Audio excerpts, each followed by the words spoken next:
মনু ভাই এ আমাকে এলাকার ডাকাতা শোন না।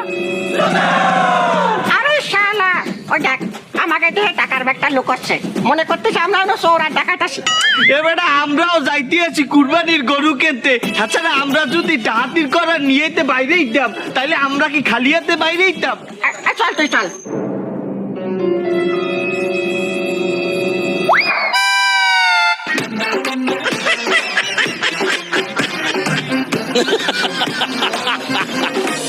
এবার এমনি এই কম দামি গরু আছে আছে ভাই।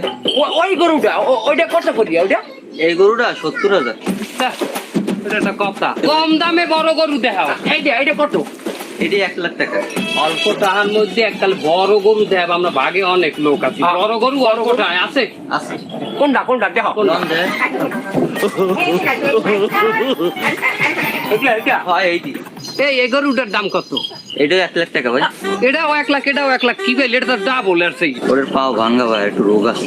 কি এগরু ল্যাংরা? আমার গরুটা কি রোগ আছে? তা এগরু দিয়ে কুরবানি কেমনে? এই গরু দিয়ে কুরবানি হইবে? ও ভাই হইবে। ও দিয়ে সামনের বছরও বেশি ভাই, সামনে দিয়ে বামে কুরবানি দেবে। ওরে বাবা, এমনি আমাকে কুরবানি হইবে না। তুই ঘুষ খাইয়া হেইটা যে কুরবানি দিতে আসো, তোর কুরবানি কি কবুল হইবে? তো দাইবে, তুই তো সুদ খাও। মুনাফা আর আর আর ওই যে চুরি করিয়া এই কুরবানি দিতে আসে, এই কুরবানি তো এমনিও আমার কবুল হইবে না। আমাকে কুরবানি দেওয়ার উদ্দেশ্য কি? দেখানো লোক দেখানো।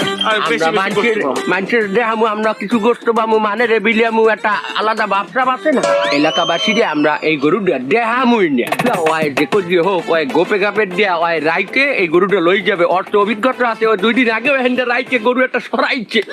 বলছি, তালা মারতে হলো। গরু আই রাইতে নেলে আমরা গেটে তালা মারি এরকম কেউ এলাকাবাসী ঢুকতে দিব না। কুরবানির দিন কুরবানি দিয়ে দিন, তারপর গোস্ত দিয়ে দিন, গোস্ত দেয় দেও। গরু 1 লাখ, টাকা বাইক করো, এই সুদ নেয়া টাকা বাইক করো। আরে আমি একটু দেখি পাউডার পয়েন্ট দে ভাঙ্গা একটু দেখাও দেই।